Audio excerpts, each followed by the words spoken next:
and welcome to Notice Tonight, the show that decodes the region. I am Wasbir Hussain. Youths from the Northeast have made a commendable performance at the latest civil services examinations, with the UPSC declaring its results last week. It is heartening to hear the newly selected candidates to the elite services talk about the struggles that have borne fruit, preparations and dreams of serving India.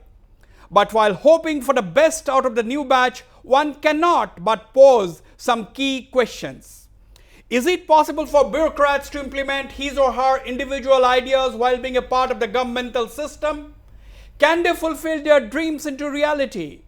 Sooner than later, these youths should be part of the system and pursue the state agenda. But are all state agenda pro-common man? Well, we shall discuss the success mantra of these brilliant young men and women and also pick their views on some of the questions that usually come up. In the program tonight, I am joined by some of the newly selected candidates: Swapnil Paul, Pooja Elengbam, Mrigakhi Deka, Masanda Magdalene Pertin and Siddhant Das.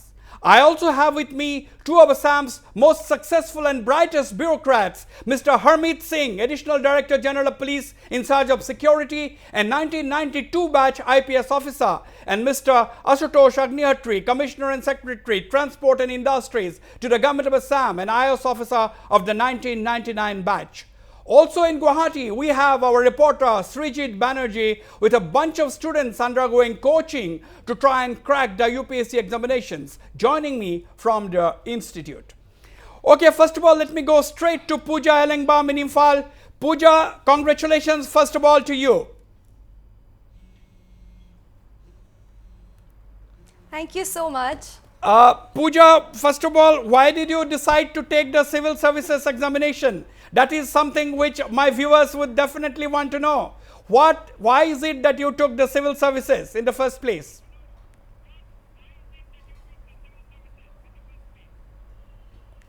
As a child, I was a very sensitive child, and I used to read a lot of books, and also my father is also in the Indian Police Service. Okay. Okay, so you had it in the family, is it? I want to do some. Yes, to some extent, yes, but also it was a personal wish to do something meaningful with my life and also contribute to society. So I felt that civil services was the best way for me to utilize that potential. Right. I'll come back to you, Pooja. Stay on with us. We have several other successful candidates with me, and as I have said, we have also two of the most very senior officers in the studio in Guwahati. Okay, I'll go straight to Swapnil Paul. Swapnil, you got the 64th rank. You are a permanent resident of Dimapur in Nagaland. Swapnil, I understand you worked briefly. You were working briefly, and then you took this examination and cracked it. Yes, sir. Actually, I passed out my engineering from NIT Silchar in 2012. After that, I worked for 1.5 years in Alstom India Limited. Then I started my preparation for UPSC. And in my first attempt, I could not clear the interview stage. In my second attempt, I got through Indian Postal Service. Okay. In my third attempt, I got through Indian Revenue Service, Customs and Central Excise. And this was my fourth attempt where I got the 64th position, and in all probabilities. So you have decided not to give up till you achieve that ultimate goal? Sir, actually with every successive stages, I was happy. It was not that I was not, but since I did not exhaust my attempts, so I wanted to keep on trying. Okay. Till either I would have got IAS, which I got today, or I would have exhausted my attempts. So today I thank God and all the people who supported me that I am finally reached the goal that I Absolutely. There's a lot more to talk to you, Swapnil. We also have Siddhant with us. Siddhant, you have got 267th rank. You are from Assam. You are from Guwahati. Siddhant, why did you decide to take this exam? How did you prepare for it and all that? We'll go into it. But first, your opening remarks. I would like to thank the channel for inviting me. And I would like to say that although my story is a little different, because unlike Swapnil, I was very fortunate to make it in my very first attempt, and I got a rank of 267. So I feel very grateful, and I think luck is also a big part of this process. So there may be many candidates who are not through the list, but I think they are equally deserving. So I would like to first of all say that don't give up. Don't give up. That is the message which Siddhant is giving at this point in time. Let me go to Itanagar, where I have Masanda Magdalene Pertin. Masanda, welcome to Notice Live. How do you feel and what does your success mean for the aspiring UPSC candidates in Arunachal Pradesh? Masanda. So it's a matter of great honor. This is an indication to all the aspirants from Arunachal who wish to clear this exam that it is very much possible.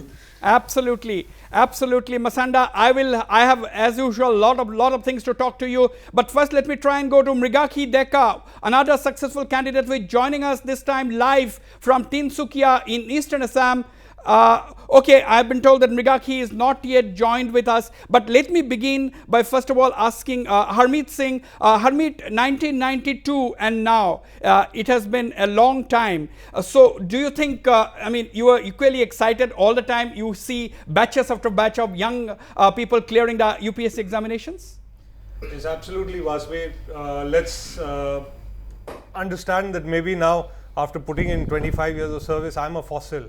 But this is the future of the country. And as we meet these youngsters, we realize they're not only better educated, they're more exposed to the world. They're also, there's a lot more gung-ho in them. They're willing to lay down everything for the country. They're really out there to come and serve the country. Absolutely. Maybe when 25 years ago I joined service, I didn't know so much about the world. But today it's really heartening to see that people like this boy here, Swapnil, he gave up a job in a multinational company to come and work for the government. That means he has what is called in Hindi jazba. So he has a jazba to work for his country, and that is what is needed today. We need these youngsters to come forward because they are the future of our country, and they are the ones who are going to take us really where we need to be number one in the world. Absolutely, absolutely. Very well said, Harmeet. Very well said there. Mr. Ashutosh Agnihotri, Ashutosh, I mean, 1999 batch IAS officer. Now, my question to you, when you come to a program like this with new candidates on your right and in front of you, joining you from other states, how do you feel? And is it a walk down memory lane? Thank you, Wasbir. At the outset, I take this opportunity to congratulate my friends and welcome to the Civil Services family. I joined it in 1999, and it is with a sense of deja vu that I am reliving those memories and reliving those dreams through their eyes.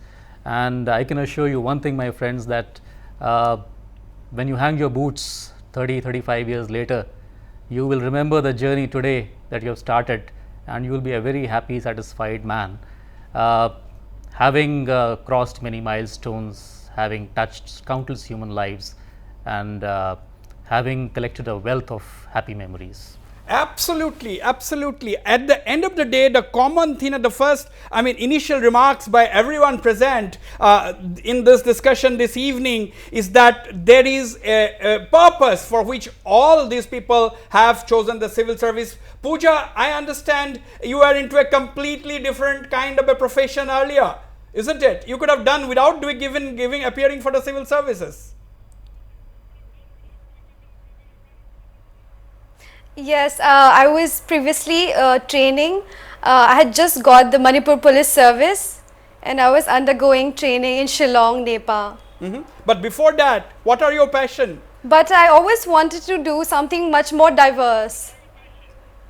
What do you think you can do now? Something more diverse. And I felt that IAS gives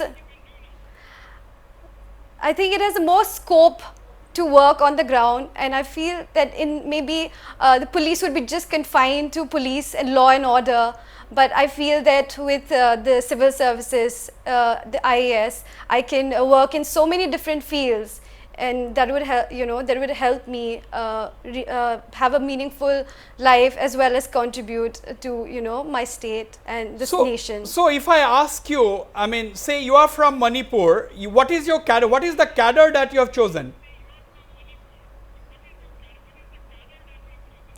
My preference is Manipur cadre, but I don't know whether I will get it. It will depend on the vacancies, I believe. Now Pooja, tell me, Manipur, one of the frontier states, landlocked completely. Every year, every day, you find plane loads of young Manipuris going out to study outside the state. So much of, why are they going? Because there is not enough institutions of higher learning in Manipur.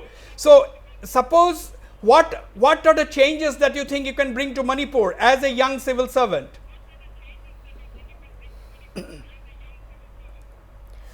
As a young civil servant, I think it is very important for everyone, for every young person, to analyze the kind of society they live in, the kind of state we live in, and only when we recognize that there are certain problems, I think, then we can start solving them.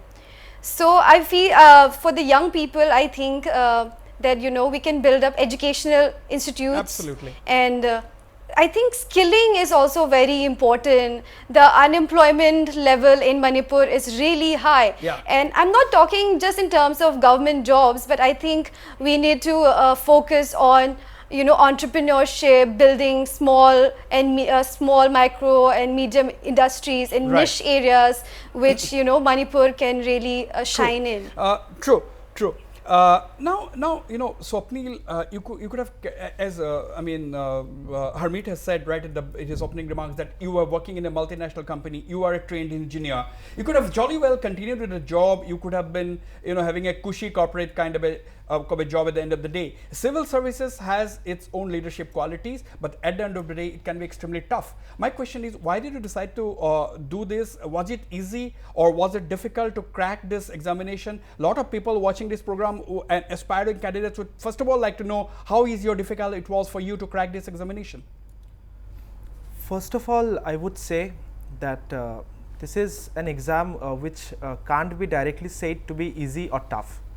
Because if somebody is lucky enough to have one's own resources in place during the span of preparation, whether it be the spiritual, mental or physical resources in place, then one can succeed much easily than the others who are at some disadvantage. True. For example, when I was in my engineering college, at times I used to give a thought to UPSC, but since there is a kind of notion that UPSC is something, it's a very tough kind of an exam. It's a very tough kind of an exam, and being in the northeastern region, it is near to impossible to crack it. So I couldn't ever gather enough confidence to leave behind everything and start preparing for it. But as sir has mentioned about the multinational company job that I had, in that company I got exposed to people from the other parts of the country who were in the so that helped. That helped a lot. Exposure helped a lot. A lot. So Harmeet, I mean, you know, exposure. You both. I'll ask this question to Asutosh as well. You know, so in course of your job, I mean, in course of your work, etc., you meet a lot of young people who must be coming to you, taking tips on how to crack this examination. So is location an issue? Locational, because now you see in the world of fashion and glamour, do people who are ruling the fashion and glamour industry are people from small towns? The same question to you. I mean, how is your difficult? You can see a lot of people from actually small towns who are making it in the UPSC. What does it mean? Is there a moral of the story? What is the moral of the story, Wasbir, is, let me start by saying I am from a small town. I grew up in a town called Lucknow, and to tell you frankly, I had no exposure of the outside world before I joined service. Or before I came to study in Delhi University. Yeah. Today, the information age has given these kids in any part of the country so much exposure, and they have access to information which tells them about the world. But let me also add here that always there have been people who have come from a mix of all kinds of backgrounds in the civil service. That is the beauty of the UPSC Absolutely. exam. It fosters talent, it fosters hard work. It's not just the fact that if you grew up in Delhi, Bombay, Calcutta or Chennai that you made it to the civil service. Right. I'll give you a small example, if I can, of a boy who came. I will not name him because he's a batchmate of mine. Mm-hmm. He came from a village. He took the exam in Hindi and another regional language.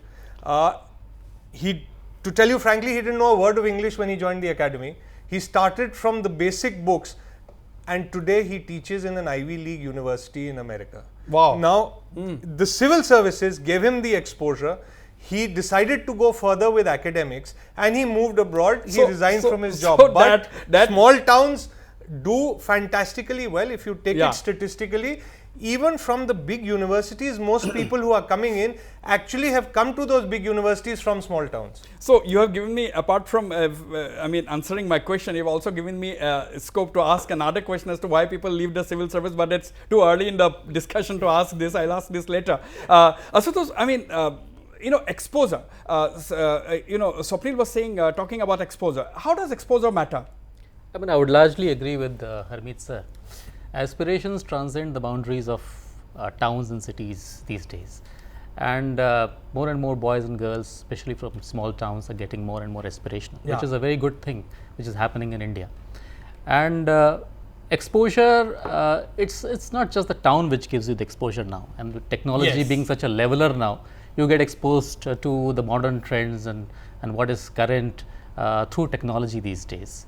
And all of us, I think the youngsters are more clued up than any one of us these days. Absolutely. Everyone is wired up, if I may use the word. Now, I have to ask this question, which otherwise the viewers will be finding that we are into serious discussions as to, people want to know, what is your success mantra? What was your success mantra, or is your success mantra, Siddhant? How did you prepare yourself? That is the basic question which a lot of people who are waiting to crack this examination would like to hear. Success mantra, there can be no one success mantra for this exam. True. First of all, you will need discipline. How did you do it?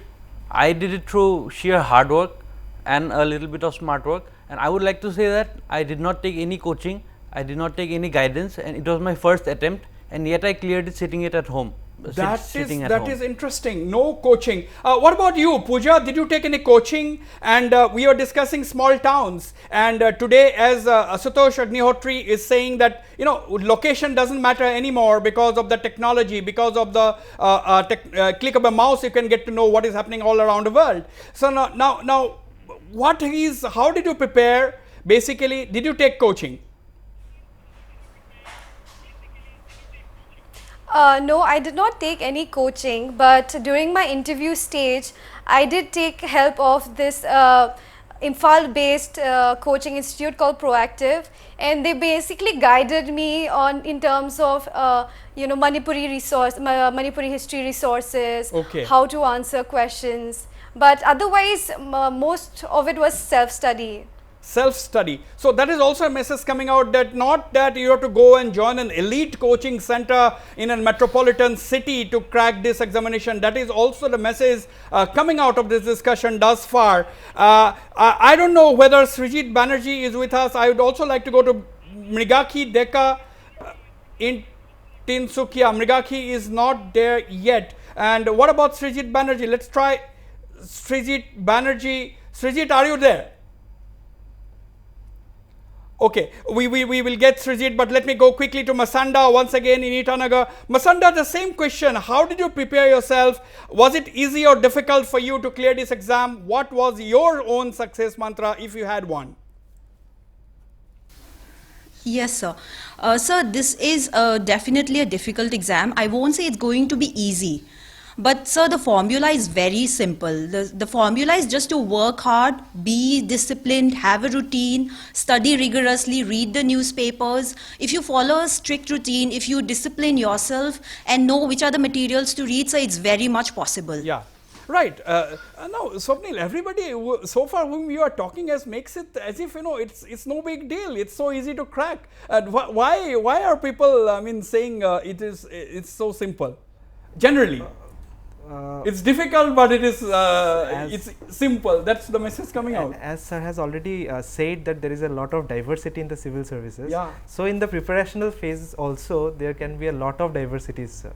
So as far as my after you have cracked it. Yes, sir. It sounds simple after you have cracked it. Yeah, go on, Swapnil. Sir, my journey has been, I would not say that it has been too bad so far, because I have cleared this exam for 3 times.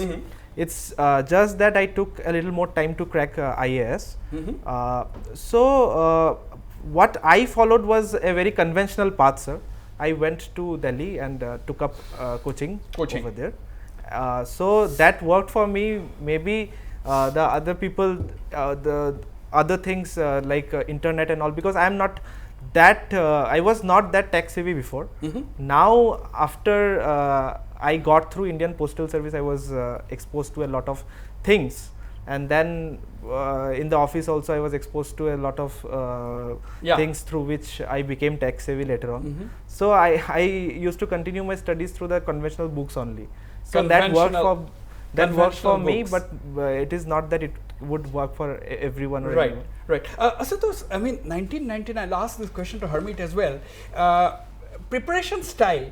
I know you cracked it in 1999 and a lot of things have changed along the way, but I'm sure you are keeping track. What are some of the significant changes you assess today in terms of preparation and materials availability? I think by and large it remains the same, and only thing is that availability of information is much more now, especially as I mentioned earlier with technology and internet. I mean it deluges you with information, so you have to be extra careful as to what you should consider authentic and what you should not. No, Harmeet, you see, as of today, there are a lot of posts, even in the officer cadre vacant in the defense forces. Now, but as far as the civil services are concerned, there is still the craze is still as it used to be maybe two decades ago or maybe 25 years ago.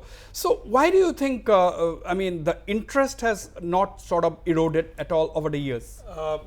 You know, Wasbir, just before we were talking about the program, and you said during the program you're going to discuss, you know, what makes people come here and can people actually achieve their dreams. I'll come to that immediately after the break. I'm actually answering your question right here, bringing you to the very fact that why people are coming here, because people see other younger people, they see role models, they see people joining the services, and they see them achieving something for the country. They see them making a change. That prompts more people, inspires more people to come forward and make a change. There are enough people going to the corporate world, there are enough people going to law, to politics, but there are still enough people who are ready to face and explore this country. I use the word explore because I came from North India and Assam is my home today. Someone asked me, where do you belong? I said, today I belong to Assam. Before this, my posting was in Kashmir. At that point of time, I was in Kashmir. So the fact that the country is and its services are giving you a opportunity to change things is what is bringing more and more youngsters into the field. Absolutely. The entire country is our homeland. Actually, that is the message which Harmeet indirectly. Yes, Ashutosh. I would like to add here, I mean, there's no multinational which makes you a CEO at the age of 25. So, when you join the civil services, you are in a leadership role right from the beginning. And this is a great advantage that civil services score over other corporate jobs or other multinational jobs, because there when you assume the mantle of a CEO, you are already in your mid-40s. But in civil services, you are a leader right from day one, and this is one big plus that I see in absolutely civil leader at the age right from the age of about 25. You get a leadership role. That is one of the reasons that it attracts so many youngsters to the civil services these days, apart from, of course, the opportunity to serve the society. On this note, I shall go for a short break, but don't go away. When I come back, I shall talk to my panelist on whether bureaucrats can actually implement their dreams and convert them to reality. Just a short break.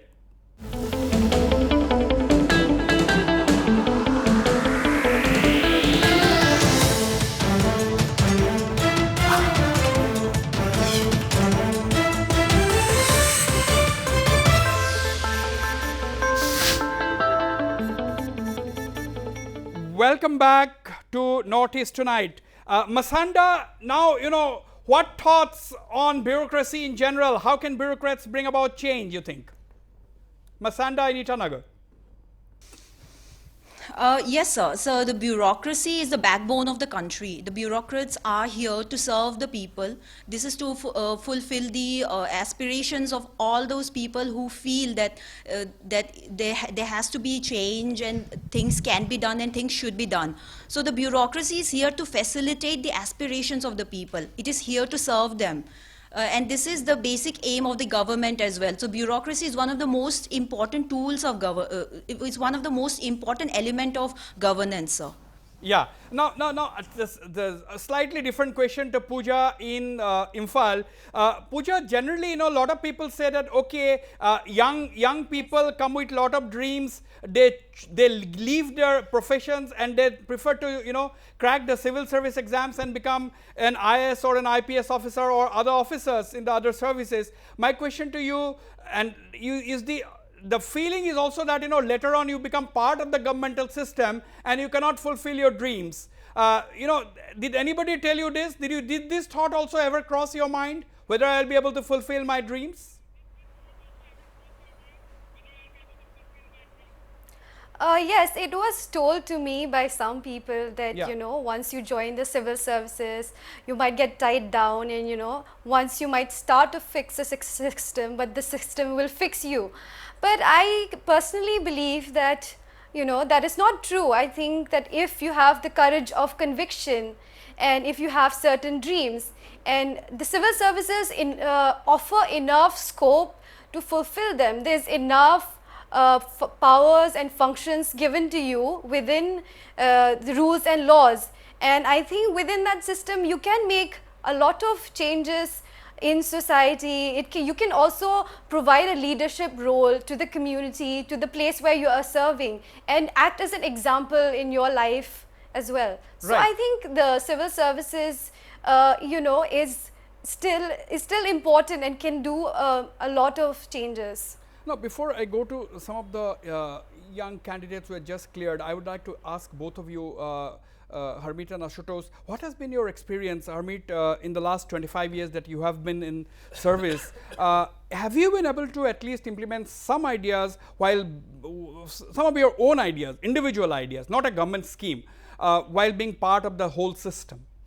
Wasbir, let me just first turn this around and come to you from another perspective. Everything, as the young girl from Manipur, Pooja, said, is a system, right? So if you join the corporate world, it's a system. If you join the legal world, it's a system. Even if you're a scientist, you have to work within a framework and a system. Now the question is, are we or are we not thinking out of the box? We are in the box, but are we thinking out of the box? So absolutely, today, whatever, let's understand that we have a very progressive government that accepts ideas. And in my 25 years, and my 25 years, you know more about my 25 years than most people here, I've been across the world. I've served abroad, I've served in different states of India, I've served here in my own state cadre. At no point have I seen anybody coming forward and stymieing an idea. Yes, the idea has to fit certain rules. It has to be and workable. norms. It has to be workable.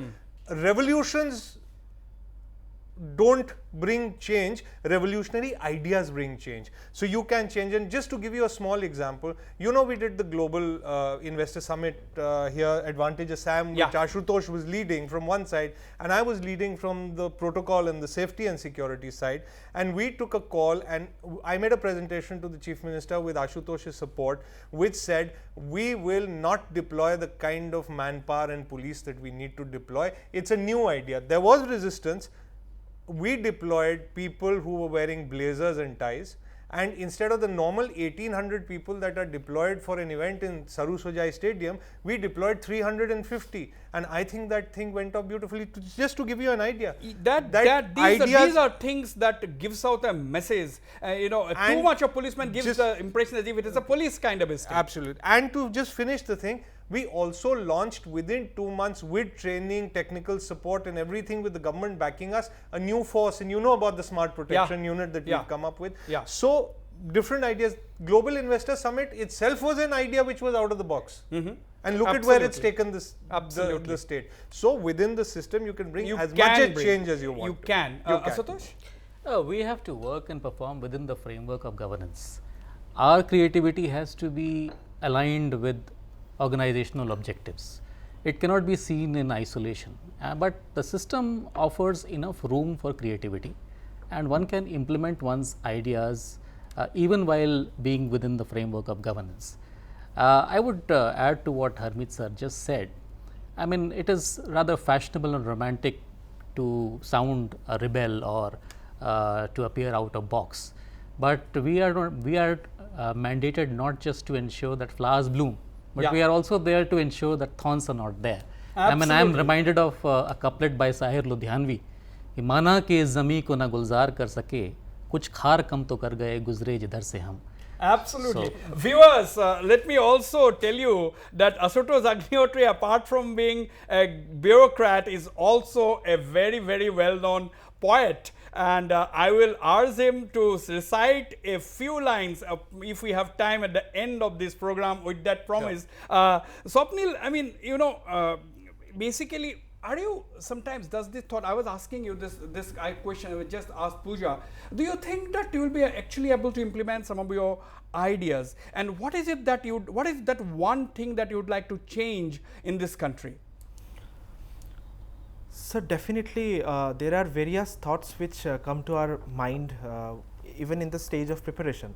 For example, back in my hometown in Dimapur, I see people, the young people, they get dropped out in class 10th. After that, they don't have any productive venture to go for, and they end up wasting 5-6 years, and then they think about what to do next, and there is no guidance. And so, being a part of the system, I would like to give a proper path to them, so that even if they are not doing that great in the conventional mode of studies, they have some other avenues, and through that they would be much productive and would lead to a better society. So guidance is also extremely important. If this is somebody who is focusing at least on that, that will be quite a contribution. Now going to Siddhant. Siddhant, what is it one thing that you would like to change? Because I'm asking you these questions, you just want to understand what young people think actually.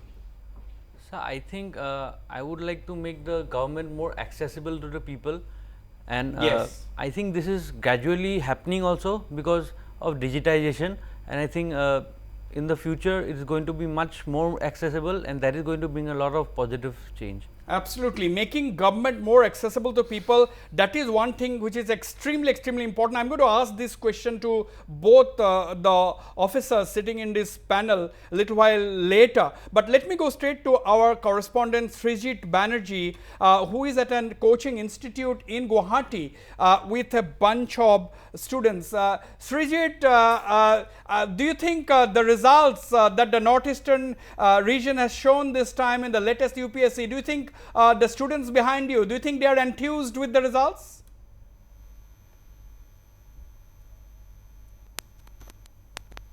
Absolutely. With the performance in the Northeast this time in the UPSC, are you guys enthralled? Yes, very much. This time 18 of us from the Northeast has cleared our UPSC exam, so we are very much proud of them and very excited for the next coming year. That's for our. This gives you an inspiration to carry on your studies and cracking the UPSC this year? Yes, of course, daily. They always inspired us very much. Their strategy, their ideas, their how they prepare, how they follow the syllabus, everything. In the very beginning, I would like to congratulate one and all who has cracked the UPSC examination, not just from the state of Assam, but from the entire 8 states of Northeast. You are our pride and the pride of our nation. And yes, it's been a continuous effort on behalf of Unified IAS Academy here. Since the last 15 years, we've been mentoring students. And again, it's a big day for all of us once again. And we have all our bunch of students who are again rigorously preparing for the same. We have our mentors here from Chennai, we have from Delhi. So okay, that's fine. That's fine. But do you think do you think what kind, Srijit, if you can hear me, Srijit, ask them what are some of the messages, what are some of the lessons they are learning from people from different parts of the Northeast, easily cracking, I would say, the civil services examination this time. At least 23, 16 from Assam, 15 from Assam, 1 from Nagaland, 4 from Arunachal, 3 from Manipur. I think this is quite a good showing this time.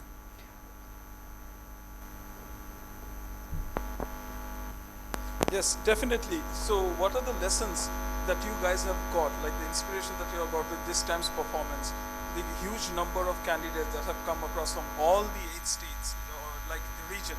So what kind of a lesson are you getting from this performance? Well, since childhood, I have been following Ekalavya's theory, which means that without Guru, you cannot really excel. And right now, if I talk about Unified IAS Academy, we have been, there are few things which they had so many doubts, but right now, those doubts are clear and things are streamlined.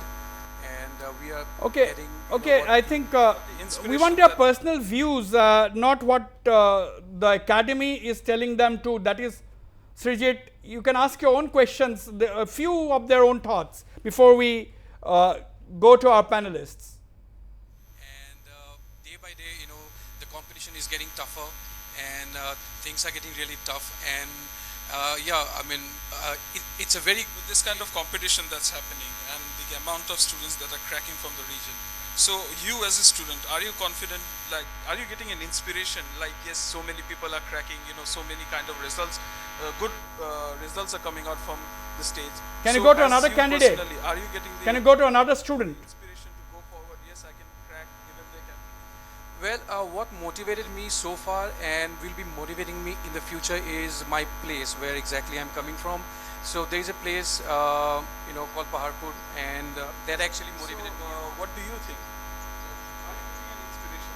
Basically, if you imagine it, you can't do it. Just you need to get that feeling inside that I can do it. So you just need to spark that potential inside you, and everyone has a potential. Just need to sync their mindset with the UPSC aspirants' mindset and go with the tempo and never lose the tempo. And yeah, we are very happy about the result of this region, and it just lays a burden upon us. It's a burden that we'll have to carry it much Srijit, forward. I'll come back to you. I'll come back to you, Srijit. Just hold on there. I quickly go to Masanda in Itanagar. Masanda, it is obvious that all the students who have cracked the civil service examinations, including you, are brilliant students since you have cracked it already. Now, you could have chosen any other job. This question I've asked to others. I'd like to ask to you as well. Why civil services?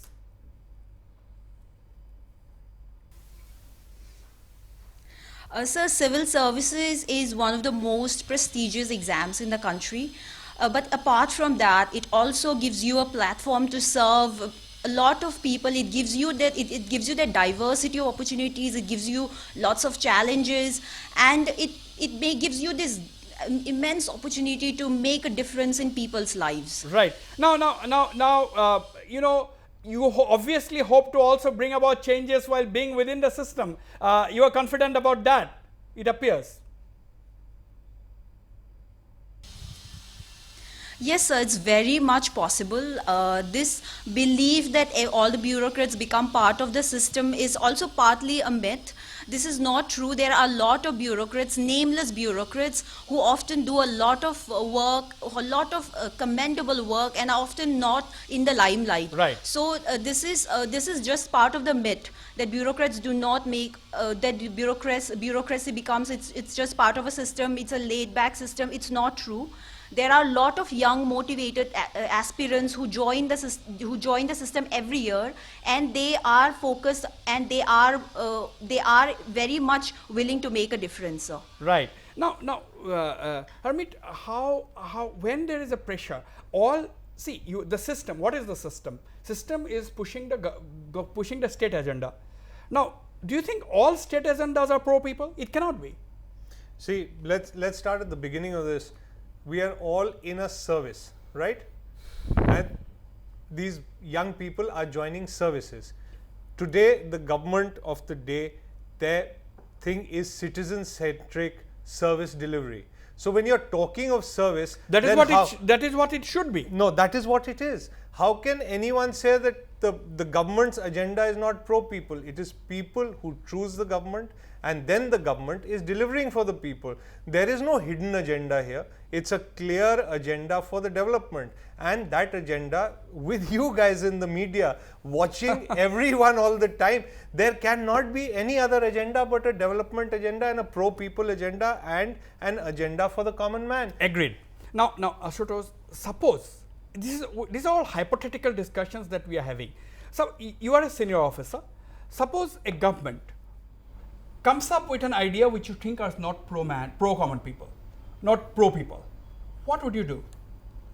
Or what can you do? As I mentioned earlier, I mean, we are working within the framework of a governance. Yeah. And the framework has been provided by the Constitution of India. The government of the day, which is elected as per the will and wish of the people, decides on an agenda, and something which I do not consider to be pro common man. Suppose. Something which I do not consider. I mean, I could be wrong, or it could be my individual opinion, but I am no one to decide the agenda. I would present my point of view to the policy makers, to my superiors. If I am able to convince them, if I am able to bring them around to my opinion, it's fine. If I am not, then if the superior argument will prevail, and I shall accept it. Now, can I just add something there, Wasbir, to what Ashutosh said? And it's the framework is the Constitution of India, and the Constitution of India is for the people of India. So there are very few instances where something would actually go against your grain. And in my 25 years, I have not really come up against something where I can say that this is going against my conscience, or this is going against my grain, and this is not pro people. So, you know, experience, tajurba, anubhav, one has done 25 years of service. So after 25 years of service, and understanding that basically we all work for the Constitution of India. Absolutely. So that is why it is for the people of India. And very often it is a perception that something is not pro common man. Perception. Because if you go into details, you would find that there is a lot which is pro common man, but either it has not been communicated properly, the compelling vision has not been communicated nicely or effectively, and that is why it has not been perceived to be pro common. Yeah, let me take this question to Pooja. Pooja, I mean, you know, as a you are in the police service. You have been training in Northeast Police Academy for only 3 months. That indicates that you have just recently got into the Manipur Police Service. My question is, until then, you must have been definitely a very questioning kind of a person, as all young brilliant people are. You keep question. I don't think you accept anything without questioning or without arguing. I mean, not always for the sake of arguing, but do you fear that you have lost that sort of independence somewhere, you know, now that you have been part of the system? Sir, I don't think that is true. I still have a questioning attitude towards everything in life.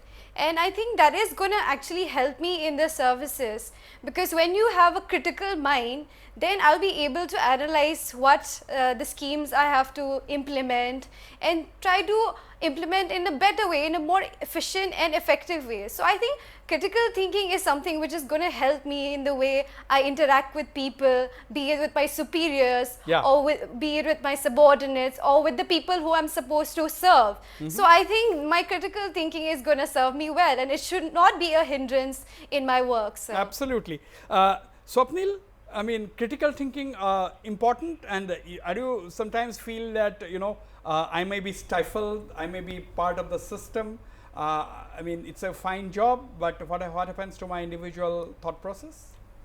Sir, I think critical thinking is one of the most important prerogative to be a very good civil servant, because we have to analyze what can be good or bad to the community at large, whether the things are in compliance with, as sir has said, the Constitution of India, whether the things are in compliance with the law of the land, and and the most important thing is the good betterment of the society and the people.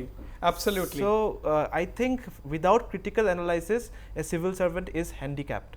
Without critical analysis, a civil servant is handicapped. Okay, let me quickly go to Mrigakhi Deka and Tinsukia. Mrigakhi, congratulations to you and welcome to Northeast Live. Can you hear me? Thank you so much. Yes, I can hear you. Thank you so much. Yeah, Mrigakhi, basically we have been having a long discussion. You have just come in only now. First of all, how did you prepare? What was your success mantra? do you think a lot of youngsters are going to get inspiration from people like you? First of all, I must say that this entire thing has been possible because of a number of factors. First is my family, and my father, my mother, my sister, my best friend. Yeah. And then the most important thing for here is that I think the attitude. I personally do not believe that somebody goes further simply because of talent. I think that there has to be hard work plus smart work and a determination and a perseverance. So anybody can cross this if they have the right attitude, that no matter what, they will go forward in life. I'm sure this word I have heard more than once today, smart work. I'll come to that little later. But I know you have to, some of you have to go. Mrigaki, I mean, what is that one difference that you would like to make in the country now that you have been selected for the civil service, which is the backbone, the bureaucracy, as we all know, is the backbone of this country, the movers and shakers. What is that one change you would like to bring, given a choice, given a chance? It's a very difficult answer because if you ask me only one most important change, then I would like to say that I would like to bring some critical reasoning. I would like to follow the footsteps of Hannah Arendt, the scholar, that there has to be critical reasoning in the society. As a result of that, be it crime, be it safety issues, or be it personal issues, life issues, anywhere, people will be able to figure it out. There will not be just a simplistic judgmental attitude. They will think, they will approach a situation from more than one dimension, and as a result of that, there will be less fighting, there will be more peace, and people will be able to figure out better the things. Okay. So critical reasoning, this also we have been hearing about it. Okay, now let me go quickly to Swapnil. Swapnil, I mean, critical reasoning, critical thinking, these are something which we have been hearing, and another thing which you said was smart preparations. What do you mean by that? Sir, critical... Who said that? I think Swapnil or I think Siddhant said that. I think smart...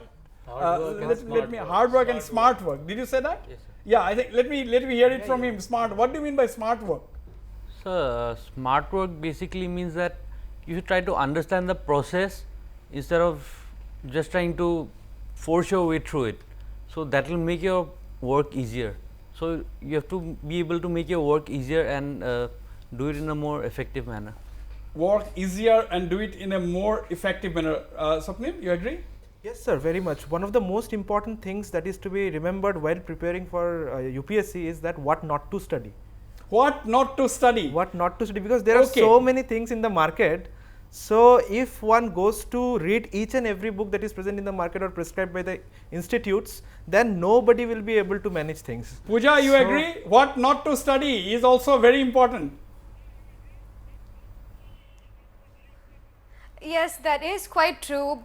And for me personally, I enjoy learning, and I think when I studied for the UPSC, I think it made me more engaged with the society. It made me more engaged with what is going around in the country and the world. Mrigaki, so I think what are your thoughts? What not to study? Mrigaki?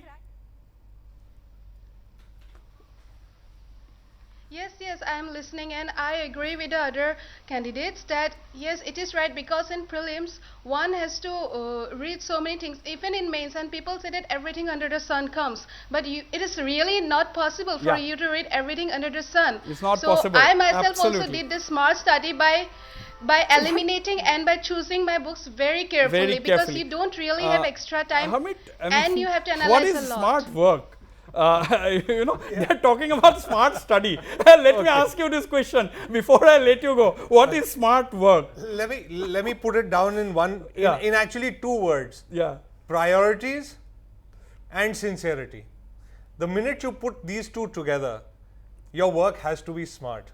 You have your priorities, whether they're laid out by the job you're doing, or you have your priorities vis-a-vis the method you're studying for the UPSC exam for. And if you're going to do it sincerely, so you know, with whatever little experience I've picked up, so smart work, smart study, smart whatever, you've got to prioritize.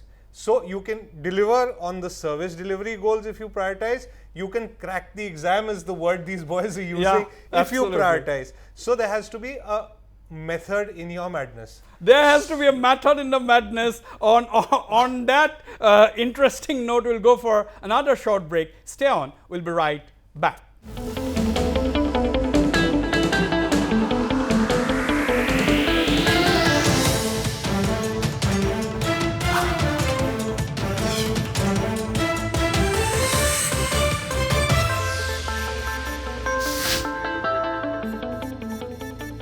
Welcome back. Let me go straight to Srijit. Srijit, what are the thoughts that are crossing the minds of that young bunch of people with you?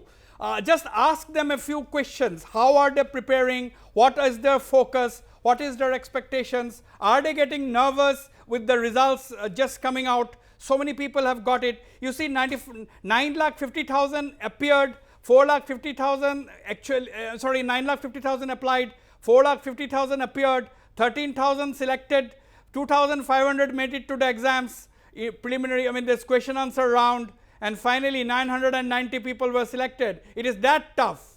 Ask them these questions. Yes. So as the kind of result that came in, and are you getting motivated? Like, are you getting the inspiration to study and give the exam with the kind of results that are happening? As we all know that UPSC, there are lakhs of application that falls in, but only few hundreds get through. So how is your feeling? Like, are you scared, or is this result actually boosting you? So, well, the result actually boosted me, because previously when the results came out, there were very few selected from Assam. So this time, this means the result actually motivated me to study more and more, so that I can, I can develop the feeling the people in Delhi are having. Because in Delhi, there are lakhs and lakhs of coaching, lakhs and lakhs of students. But in Assam, we do not have that kind of facilities available. So the study material that you get, like, do you study everything? Like in the discussion, there are mentors available in the institute. So they gave us whatever there is possible for them. So they are. But what are the kind of things that you think that we should study? Let me go to Mrigaki. Mrigaki, what would you like to tell the aspirants? The first thing I would like to tell them that I would like to start from my first prelims, that when I didn't clear, then I realized my mistakes. It is very important that when you do not clear, that you look back and introspect and what are the mistakes. And one of them was that I attempted less than the required. For example, I attempted 70, we should attempt 85. One should know that in the preliminary, one has to make logical guesses. There is no other route to it, and that pressure, everyone has pressure, everyone. It is the winner is that who goes ahead despite the pressure. That is what I realized. And that in mains, one thing which helped me was that I stayed absolutely calm. I couldn't study everything, but I managed what I could and I revised. The one thing I would like to say is that revision is the key here. And then in interview, again, you'll have to change your focus in a way that you're able to speak in front of them. Absolutely. So it is a whole process. One has to be... Yeah. Swapnil, interview. I'll ask this question to Ashutosh as well a little later. Swapnil, interview, how important did you prepare? I mean, were you apprehensive? What kind of questions people ask actually, the interviewers? First of all, I'd like to say that interview is one of the most important part of the exam, because one can score very high in the interview, and interview can make the differences in the rank. Secondly, most of the things that are asked is based on one's background. Okay. Like the detailed application form that is being filled after the prelims exam, once one clears prelims exams, most of the questions revolve around that and the current topics which are in the news. So it is basically the test of personality, how genuine and how persistent and coherent a person is. So did you know who the interviewers were? I mean, were you told who the people were? How many people were there in the interview board? There were 5. So did you know who they were? No, we were told only about the panel chairman. We knew who the chairman was. You knew only who the chairman were, not the other interviewers. Exactly, sir. Okay, so you are basically saying that it's a very critical question, critical answer that you are giving. Basically, the interview is centered around one's application, which one files or fills up after clearing the prelims, plus one's own academic and other background. Exactly, sir. So that is very interesting. Ashutosh, I mean, this is very interesting. As you said that you don't know who the interviewers are, but you are generally asked questions. So when you fill up the form, you have to be extremely careful about what you write. That is a very important. Yeah, that means. I mean, you should know what you are filling up, and if you do not know what you are filling up, then you don't deserve to be in the service. So, and as far as the interview panel is concerned, I would slightly differ with Swapnil here. I mean, it is not just what you are filling up in the form that they ask of you.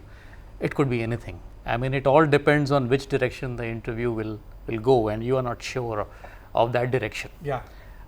It could start with the basic information that is there in the form, and that is just to make you feel at home.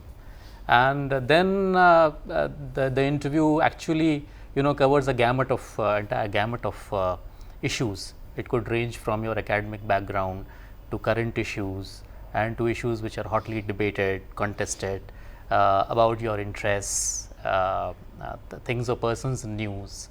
And especially, I mean, they just want to know about your views, about your critical analysis, about your honesty, about your conviction, and about your clarity. Absolutely. What about you, Pooja? How did you face the interview? What were some of the questions asked, Pooja?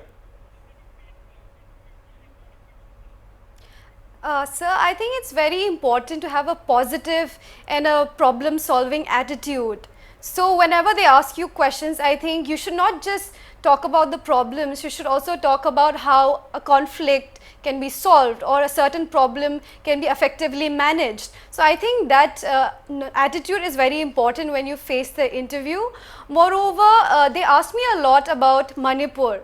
So they were very interested in the kind of problems which we have in Manipur. Then they asked me about the historical legacy of Manipur, such as Kangla, its importance. Then since I had also done international relations in my MA and as my optional, they asked me about the Syrian war, the North Korean conflict, then Indo-China relations.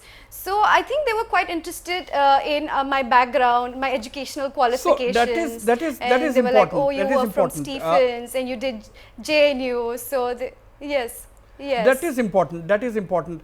So one thing which is common coming out of this conversation is that you must know what you are filling up. The questions are generally on your background, on your academic qualification or educational qualifications, maybe the region or the place where you come from, and if you are a student, as Pooja said, of international relations, of course, international affairs and perhaps the affairs of one's neighboring countries. So these are very, very critical to understand the mind of the interviewers. It could be actually anything. Let me quickly once again go to Srijit. Srijit, I mean, basically what I want to know is that how are they preparing? Are they preparing the history of the Northeast? Are they preparing the history of the respective states? What is the background of the students behind it? I'd like to also know who are some of them, what are they doing at present? What is the background of the students who are behind you? Just for the sake of other people watching this program. You are preparing for the UPSC. Yes, sir. So, what is your background? Like what do you do? In what kind of background you came in, and why you want to pursue UPSC, and how you want to achieve? And what are the kind of things that you are taking away from this year's result? Okay, so background, you want to know about my educational background? Yeah, of course. How you came out, like Okay, educational background, I have done my MBA in finance and I worked in corporate sector too. So from corporate going for UPSC, how did the decision change? So I was not contented what I was doing actually. I was not able to do for me, for my family, for my state and country. So I thought this will be the best platform to jump up and to prepare myself for the UPSC, and I'm very proud. What motivated you, moving away from corporate world and finance and pursuing something that will lead to a bureaucratic career? What made you go there? So actually this motivated because this is the best platform for me, the best opportunity to help my state. Because so you think by getting into bureaucracy like IAS, I think IPS, what the thing which the lady is trying to explain basically is that they want that gene to do something for the state and the country. So that is what, as we have discussed right at the beginning of this discussion. Doubtless. I mean, this is the USP of the service.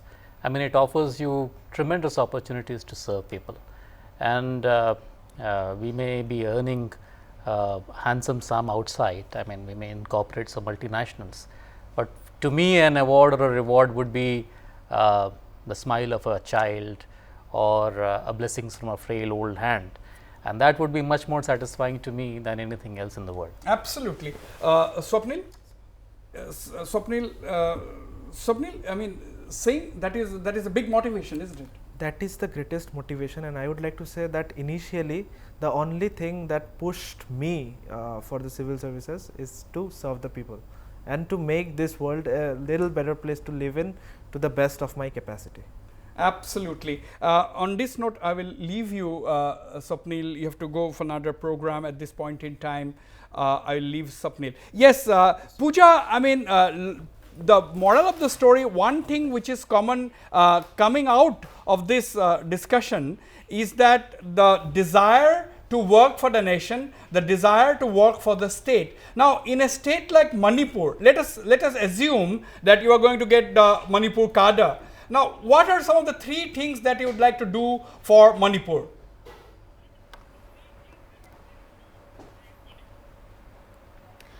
Sir, out of the 3 things which I would like to do for Manipur, first is I have already told you about the high unemployment rate in Manipur, and I think that is one of the reasons why a lot of young people will also joining the militants and also getting into drugs. So I think if we provide them the right guidance and if we give them the opportunities to pick up skills, even if they do not do the conventional path of going into academics. I think there is so much scope in the state. There's so many resources. So I think that is one of the thing I want to implement.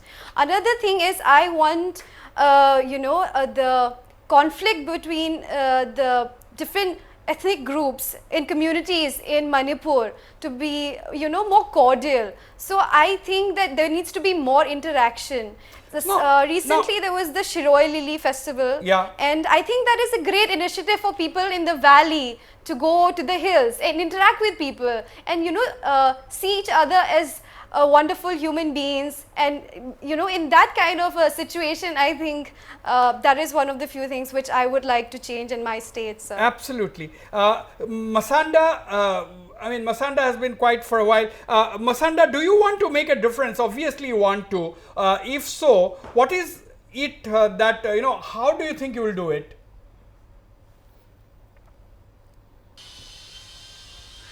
So as I have said, I do really want to make a difference, and this was one of my biggest driving motivation factor, that I do want to make a difference, and I will try as much as I can when I am a bureaucrat to implement all the schemes, to implement whatever is the agenda of the government in letter and spirit, sir. And I would expect that all my friends and aspirants who make it will also intend for the same, sir. Absolutely. So, Ashutosh, you have traveled to many parts of the world. What is the prime difference that you see in the bureaucracy in India and the bureaucracy in other countries? I'm not talking about the subcontinent. I would say that we work in very trying circumstances, and where there are several constraints and challenges. Yeah. Decision making is largely intuitive and not evidence based, which is the case in the West. There are structures and institutions which take care of many things on their own. But here we have to contend with a lot of short-termism, a lot of ad hocism, inadequacy of resources, both in terms of money and human manpower. So these are the challenges in which we work, and there is a lot of multitasking that one is supposed to do. I mean, a civil servant outside would be working in a very, very structured environment. Yeah. Here we are supposed to work cutting across several departments, multiplicity of agencies, multiplicity of issues, and that makes our job much more challenging. Absolutely. So it is extremely difficult. A huge, diverse country, what a vibrant democracy, a lot of political parties, a free media. So it must be extremely trying at times. Asutosh? It is. But then that's the beauty of our democracy. If that is a challenge, that is also a strength. And especially in today's world, we are living in glass houses and we are working there as well. So we are there in public glare all the time. Each and every action is scrutinized, rightly so, very good. But then there are also some challenges in the form of conspiracies and calumnies that one has to deal with. So I mean, your honesty, your sincerity is sometimes put to test, but then that is a challenge that one should be ready to face. So Srijit, ask them, one of the malaise this country faces, one of the serious malaise of India today is corruption. Yes, their battle has begun, but the war is yet to be won, isn't it? The battle against corruption has started, but we have to win the war. So what do these young men think about the scars or the malaise of corruption? Srijit?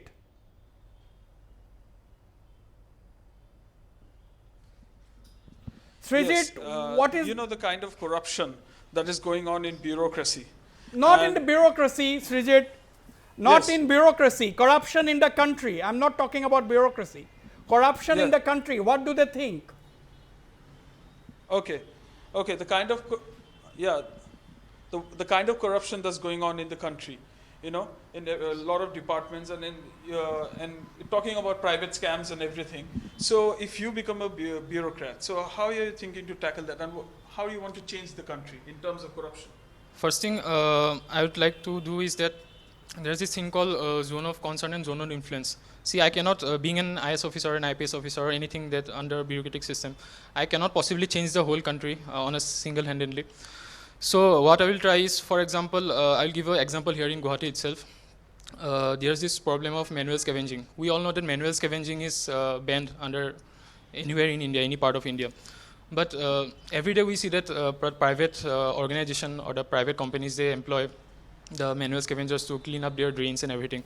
So these are the small tidbits that I will like to change, because the small changes bring the big developments in the country. Absolutely. So you're talking about the kind of that cleanup that goes on. This is just one example, because this is also part of corruption. If you don't listen to the law, go against the law. Taking money, bribery is just one part of corruption. Corruption is like a multifaceted levels. It works on everywhere, on a development level, human level. Yes, so the war can be fought most effectively like the from kind within. of corruption that's going on in I the country. personally feel that you would have a lot of whistleblowers and civil society groups mentioning about the ills of the system. But what the way you can fight by being in the system can be most effective. And no circle is possible without a center. If I am ready to bear the brick of the compass, then only I'll be able to create a center of my influence, and I'll be able to create a clean, a clear environment. So I think Pooja, if you heard Mr. Asutosh Agnihotri say, it is extremely important to fight corruption or such kind of ills afflicting the society by being within the system. So that is very important. But it is very easy to talk from outside. Oh, you do this, you do that, all kinds of things. But tackling an issue, fighting a problem by remaining within the system is what matters. Yes, I think it is very true. While growing up, when I was in college, you know, we had a lot of talented and brilliant colleagues and students and friends of mine, and we used to talk about the state of the country, you know, things which are going wrong. And at some point I realized it's not enough to just talk about it, you know. It is important to also be the change you want to be. So that is also what motivated me to join the civil services. I felt that I could, instead of just talking about and criticizing, it is important to at least try, you know, my part and give my best in changing the system, and especially in terms of corruption.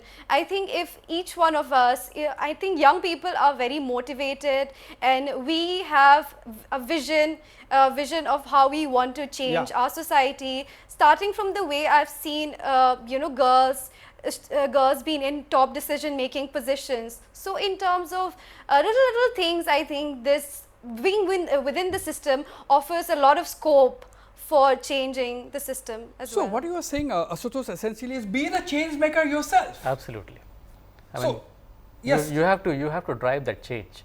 I mean, and that change can be brought about only by being personally honest yourself.